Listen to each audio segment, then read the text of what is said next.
আসসালামু আলাইকুম রহমতুল্লাহ বারাকাত। আমার আজকের বিষয়ও বিদেশে আসা নিয়ে আলোচনা। আমি মোহাম্মদ হুমায়ুন কবির, সৌদি আরব প্রবাসী আর আলভিসা ডিস্ট্রিক্ট থেকে। আপনি যখন বিদেশ গমন করবেন, যখন আপনি একটা মেয়াদের জন্য আসছেন, 5 বছরের জন্য প্রথম চান্সে, আপনার এখানে আসার পরে কি ঘটতে পারে আর আসার আগে দালালে আপনারে কি বলতে পারে। আমি দালাল না বলি, আমি অফিস বলি। অফিস আপনাকে বলবে, আপনাকে 2 বছরের কন্ট্রাক্ট করাচ্ছে, আপনারা বলবে 2 বছরের কন্ট্রাক্ট করাচ্ছে। কিন্তু যখন আপনি দেশের থেকে এদেশে আসবেন, বিশেষ করে সৌদি আরবে আছে, আমি সৌদির কথাটা জানি।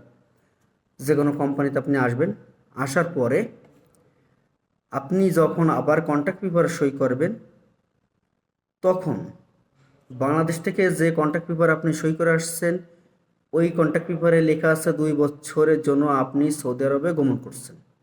2 বছর পরে আপনি আবার দেশে ব্যাক করবেন। ওইটা কোনো ভিত্তি নাই। বাংলাদেশের থেকে যে কন্ট্রাক্ট পেপারে আপনি সই করে আসতেছেন, ওই কন্ট্রাক্ট পেপারের কোনো ভিত্তি নাই। কেননা এটা পরে বলছি। যখন আপনি সৌদি আরবে আসতেছেন কোনো কোম্পানিতে, তখন নতুন করে আপনাকে আবার কন্ট্রাক্ট পেপারে সই করতে হবে। সই করার পরে আপনি জানতে পারবেন আপনার এই সইয়ের কারণে এবং এই কন্ট্রাক্টটা নতুন করে। কেন নতুন করে প্রশ্ন আসতে পারে, আমি তো 2 বছর কন্ট্রাক্ট করে আসছি, আবার আবার আমাকে কন্ট্রাক্ট করতে হবে কেন? সেইটার কারণ হচ্ছে, আপনাকে এই জন্য কন্ট্রাক্ট করতে হবে, সেটা যখন এখানে আসছেন, এইটাই মূল কন্ট্রাক্ট হচ্ছে আপনার। কারণ এখানে আপনাকে 3 বছর থাকতে হবে। অতএব আপনার সাথে চুক্তিতে যাচ্ছে কোম্পানি 3 বছরে কন্ট্রাক্ট করে। আপনি 3 বছর থাকতে বাধ্য ওই কোম্পানিতে, যে কোম্পানিতে আপনি আসছেন। দেশ থেকে 2 বছরের কন্ট্রাক্ট দিচ্ছে, ওইটা কোনো ভিত্তি নাই। এখানে এসে আপনি যখন সই করতেছেন, সিগনেচার করতেছেন, তখন আপনার ওই দিন থেকে কন্ট্রাক্ট শুরু 3 বছরের জন্য।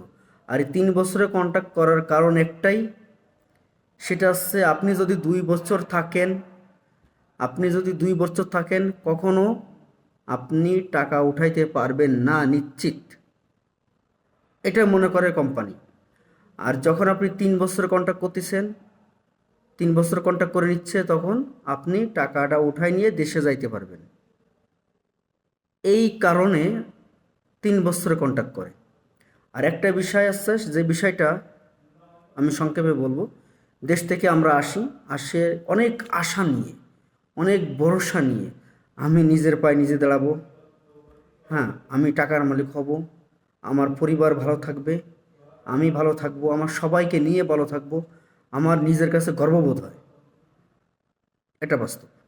কিন্তু এই দেশে আসার পরে কিছু কিছু ঘটনা ঘটে যায়, যেটা আমি সাক্ষী আছি, আমি জানি।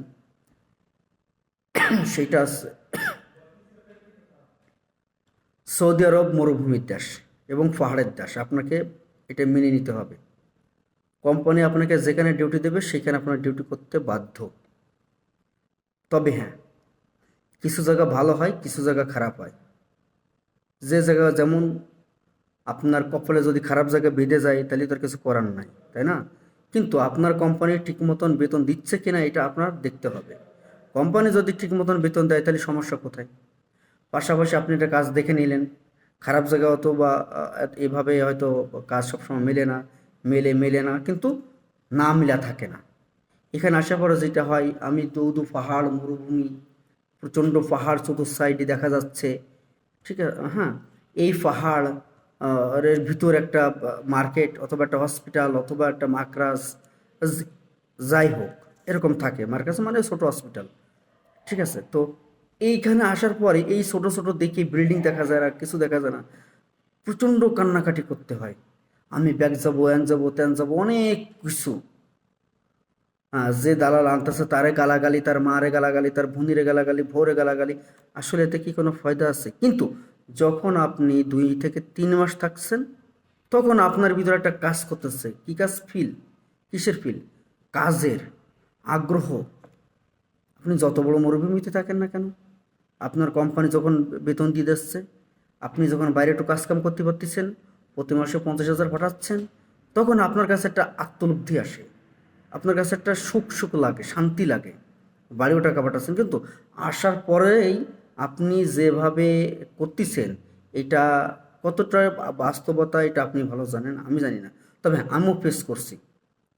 এটা অবশ্যই খারাপ লাগে, আমার থেকেই খারাপ লাগে, আপনার থেকে কেন লাগবে না? অবশ্যই খারাপ লাগে। বাপ মা, ভাই বোন, পাড়া প্রতিবেশী, গ্রামবাসী, আত্মীয় স্বজন ছেড়ে আমরা বিদেশে আসছি, তাই না? বিদেশে আসছি কাজ করার জন্য।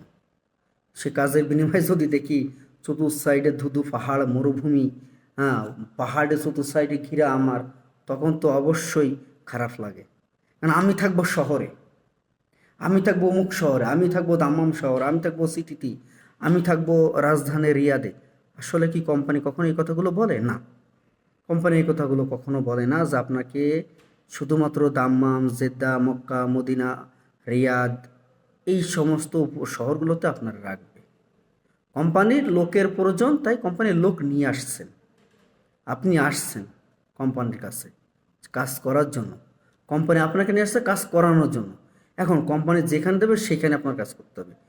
যখন দেশ থেকে আসা হয়, তখন যারা মারফতে আপনি আসতেছেন, উনি আপনাকে বলে যে আপনার ডিউটি হবে রিয়াদে, আপনার ডিউটি হবে দাম্মাম, আপনার ডিউটি হবে জেদ্দা, আপনার ডিউটি হবে মক্কা, আপনার ডিউটি হবে জুবাইল, আপনার ডিউটি হবে আল ভিসা, আপনার ডিউটি হবে আপনার আভা, এরকম আপনাকে বলে। কিন্তু আসলে এইগুলো সত্য আদেও না।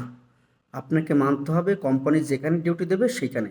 যদি আপনি সৌদি আরব আসতে চান, বিদেশে যে কোনো জায়গায় যাইতে চাইলে আপনার কোম্পানির ডিউটি আপনাকে করতে হবে, এটাই বাস্তবতা।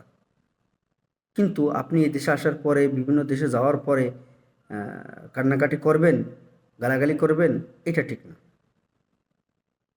হ্যাঁ, এরও কিছু কারণ আছে। দালাল ওই যে আপনাকে উস্কাই দেয়, কিছু কিছু কথা বলে, দালাল এ বলছে তা বলছে। দালালের কথা যেটা বলবে সেটা মিথ্যা, মিথ্যা, মিথ্যা। ওয়াল্লাহি আল্লাহর কসম, দালালের কথা সম্পূর্ণ মিথ্যা। কোম্পানির কথাটাই বাস্তবতা, এবং কোম্পানি বাস্তব কথা বলে।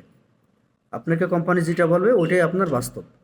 কোম্পানি কখনো আপনাকে বলে আনে না যে আমি অমুক শহর দেবো, কারণ তার কোম্পানিতে কোথায় লোক লাগবে সে ভালো করে জানে। আপনাকে সেখানে প্রেরণ করবে, সেখানে পাঠাবে, এর বাইরে আপনাকে পাঠাবে না, কোথাও না। কিছু কিছু মানে আপনার কোম্পানি আছে যে কোম্পানিগুলো অনেক বড়, তাদের মরুভূমির ভিতরে আছে, শহর আছে, অল সৌদি আরবে ছড়ায়, সিটি ছড়ায়, সব জায়গায় তাদের প্রজেক্ট আছে। ওই সমস্ত প্রজেক্টে আপনাকে কাজের জন্য নিবে। আর আসার আগে আমি আবারও বলি, এই বিষয়ে আমি বিস্তারিত আলোচনা করব ইনশাল্লাহ। আল্লাহ যদি আমাকে হায়দারাজ করে, তাহলে আমি আবার আলোচনা করব সেই বিষয়টা, অ্যাকাউন্টের বিষয়টা নিয়ে। তো যদি আমার ভিডিওটা ভালো লেগে থাকে, অবশ্যই আমার এই কথাগুলো আপনারা শুনবেন, মনোযোগ দিয়ে সম্পূর্ণ ভিডিওটা দেখবেন। এবং যদি ভালো লেগে থাকে, একটা সাবস্ক্রাইব, একটা শেয়ার অবশ্যই চাই। শেয়ার করে সবাই দেখার সুযোগ করে দেবেন যারা বিদেশে আসতেছেন, আসার জন্য প্রস্তুতি নিচ্ছেন। আর একটা লাইক, একটা কমেন্ট। সবাই ভালো থাকবেন, সুস্থ থাকবেন, নিজের শরীরের প্রতি খেয়াল রাখবেন, দেখে শুনে চলাচল করবেন। আজকের মতন এখানে বিদায়। আসসালামু আলাইকুম ওয়া রাহমাতুল্লাহ ওয়া বারাকাতুহু।